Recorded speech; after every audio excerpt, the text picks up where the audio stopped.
ಬಸವ ತೀರ್ಥ ಅಭಿನಂದನಾ ಗ್ರಂಥ ಲೋಕಾರ್ಪಣೆ. ಬಸವಂತರಾವ ತೀರ್ಥ 23ನೇ ಸ್ಮರಣೋತ್ಸವ. ಸಾಧಕರಿಗೆ ಅಪ್ಪ ಪ್ರಶಸ್ತಿ ಪ್ರದಾನ.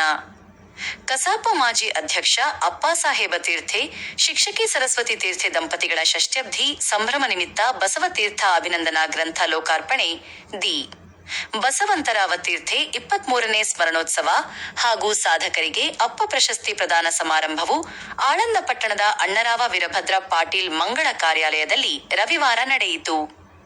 ಮಾಡನ ಹಿಪ್ಪರಗಿಯ ಅಭಿನವ ಶಿವಲಿಂಗ ಸೇರಿದಂತೆ ವಿವಿಧ ಮಠದ ಸ್ವಾಮೀಜಿಗಳು ಸಾನ್ನಿಧ್ಯ ವಹಿಸಿದರು. ನಾನಾ ಕ್ಷೇತ್ರಗಳಲ್ಲಿ ಸಾಧನೆ ಮಾಡಿದ ಸಾಧಕರಿಗೆ ಅಪ್ಪ ಪ್ರಶಸ್ತಿ ಪ್ರದಾನ ಮಾಡಲಾಯಿತು. ಗ್ರಂಥ ಸಂಪಾದಕ ರಾಮೇಶ್ವರ ಡಾ.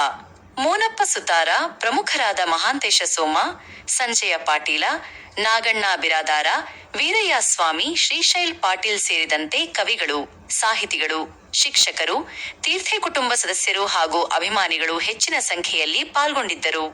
ವರದಿ: ಬಸ್ಸು ಡಿಗ್ಗಿ.